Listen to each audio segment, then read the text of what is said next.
দেওবন্দীদের এমন কোন বেটার জন্ম হয়নি যে কাসিম নানুতুরীকে আলেম তো দূরের কথা মুসলমান ইমানদার সাব্যস্ত করে দেখা। এমন কোন বিশ্বের মধ্যে দেওবন্দী জন্মই হয়নি একে মুসলমান বলে সাব্যস্ত করবে। দেওবন্দ মাদ্রাসার প্রতিষ্ঠাতা মৌলভী কাসেম নানুতুরী সাহেব, তিনি একটা বই লিখছেন তাহযীরুন নাস। এই বইয়ের মধ্যে উনি একটা কথা লিখছে যে খাতিমুন নবিয়্যিনের অর্থ হুজুর সাল্লাল্লাহু আলাইহি ওয়াসাল্লামকে শেষ নবী মনে করা ভুল। এমন ডাহায় মিথ্যা কথা এই লোকটা কিভাবে বললেন যে কাসেম নানুতুরী রহমতুল্লাহ আলাইহি বলেছেন যে নবী যে শেষ নবী হতে পারে না। তিনি যে বললেন যে কাসেম নানুতুরী রহমতুল্লাহ আলাইহি তাহযীরুন নাস নামক কিতাবের মধ্যে বলেছেন যে নবী সাল্লাল্লাহু আলাইহি সাল্লামকে আখিরি নবী বা শেষ নবী বলা এটা ভুল, অথচ কাসেম নানুতুরী রহমতুল্লাহ আলাইহি তাহযীরুন নাসের 55 নম্বর পৃষ্ঠার মধ্যে কি বলছেন শুনুন। তিনি বলছেন आपके बाद कोई नबी नहीं आ सकता और आप आखिरी नबी है, ऐसा तत्ई हो जाता है कि उसका मुनकिर काफिर और दार इस्लाम से खारिज करार पाता है।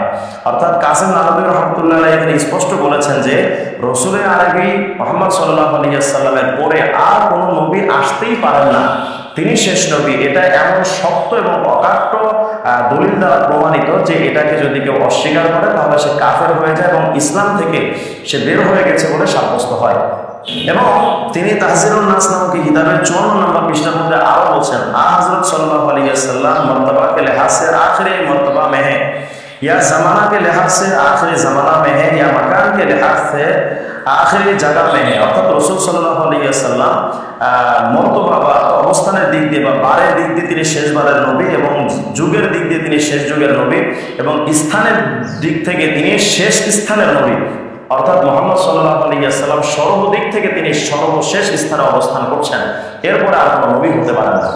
সুতরাং আমরা এই কিতাবের প্রমাণ থেকে স্পষ্ট করে বুঝলাম যে কাসেম নানুতুরী রহমতুল্লাহ আলাইহি এটা স্পষ্টত বলেছেন যে রাসূল আরবি সাল্লাল্লাহু আলাইহি ওয়াসাল্লামের পরে আর কোনো নবী আসতেই পারেন না। যারা বলেন যে আসতে পারেন তারা মুসলমান হতে পারেন না, তারা কাফের হয়ে যান, বেঈমান হয়ে যান।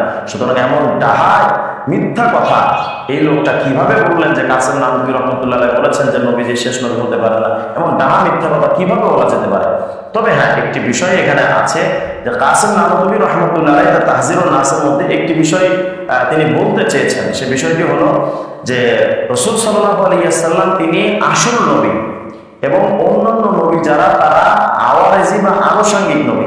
এজন্য কাসেম নানুতুরী রহমতুল্লাহ আলাইহি এই কথা বলেছেন যে নবী সাল্লাল্লাহু আলাইহি ওয়াসাল্লাম অর্থাৎ আমাদের নবী মুহাম্মদ সাল্লাল্লাহু আলাইহি ওয়াসাল্লাম তিনি নবী বিদ্যা এবং অন্যান্য নবী বিল আরফ।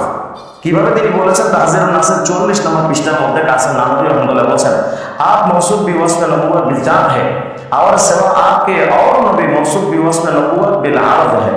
অর্থাৎ রাসূল সাল্লাল্লাহু আলাইহি ওয়াসাল্লাম তিনি আসল নবী যাকে সরাসরি আল্লাহ পাক নবুয়ত বা রিসালাত দান করেছেন, আর অন্যান্য নবী যারা তারাও নবী কিন্তু তারা নবী হয়েছেন নবী মুহাম্মদ সাল্লাল্লাহু আলাইহি ওয়াসাল্লামের নবুয়তকে স্বীকৃতি দেওয়ার মাধ্যমে। অর্থাৎ তারাও নবী কিন্তু নবী সাল্লাল্লাহু আলাইহি ওয়াসাল্লামের মধ্যস্থতায় তারা নবী, তারা সরাসরি আল্লাহ থেকে নবুয়ত পাননি। এ কথাই হযরত কাসেম নানুতুরী রহমতুল্লাহ আলাইহি তিনি লিখতে চেয়েছেন এবং তিনি এটা বলতে গিয়ে আরো বলেছেন और की नबुवत आपका फैज है। অর্থাৎ অন্যদের নবুয়ত এটা নবী সাল্লাল্লাহু আলাইহি ওয়াসাল্লামের ফয়জান থেকে, पर आपके नबुवत के और फैज नहीं। রাসূল সাল্লাল্লাহু আলাইহি ওয়াসাল্লামের নবুয়ত অন্যদের থেকে যে ফয়জ হিসেবে আসছে বিষয়টি এমন নয়, সরাসরি আল্লাহর তরফ থেকে নবী সাল্লাল্লাহু আলাইহি ওয়াসাল্লামের নবুয়ত আসছে। आप पर सिलसिला नबुवत मुख्तम हो जाता है। কাসেম নানুতুরী রহমতুল্লাহ বলেন নবীজি সাল্লাল্লাহু আলাইহি ওয়াসাল্লামের উপরে নবুয়তের যে ধারাবাহিকতা এটা শেষ হয়ে যায়। গরজ আপ জैसे নবীর উম্মত है, অর্থাৎ এটা দ্বারা তিনি বোঝাতে চেয়েছেন যে নবী সাল্লাল্লাহু আলাইহি ওয়াসাল্লাম যেমন উম্মতের নবী এইসে হি নবীউল আম্বিয়া হে, এমনি ভাবে তিনি অন্যান্য নবীদেরও নবী। সুতরাং এই কথা কাসেম নানুতুরী বোঝাতে চাচ্ছেন যে আমাদের নবী সাল্লাল্লাহু আলাইহি ওয়াসাল্লাম যেমন মানুষের নবী, আমাদের নবী, উম্মতের নবী, ঠিক তেমনই ভাবে তিনি নবীদেরও নবী। অর্থাৎ তিনি সরাসরি নবুয়ত পেয়েছেন আল্লাহর তরফ থেকে এবং অন্যান্য নবীরা নবুয়ত পেয়েছেন নবীজি মুহাম্মদ সাল্লাল্লাহু আলাইহি ওয়াসাল্লামের মধ্যস্থতায়। অতএব তিনি নবী বিদ্যাত আর অন্যান্য নবীরা নবী বিল আরফ, এ কথা বোঝাতে চেয়েছেন। কিন্তু এই জাহেল কি বুঝলো আর কি প্রচার করলো?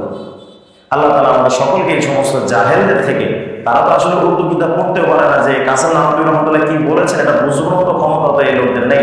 এর জন্য তারা মিথ্যা প্রচার করে আমাদের ব্যাপারে তারা প্রপাগান্ডা চালাচ্ছে। আল্লাহ তাআলা এই সমস্ত মিথ্যুকদের থেকে আমাদের জাতিকে হেফাজত করে।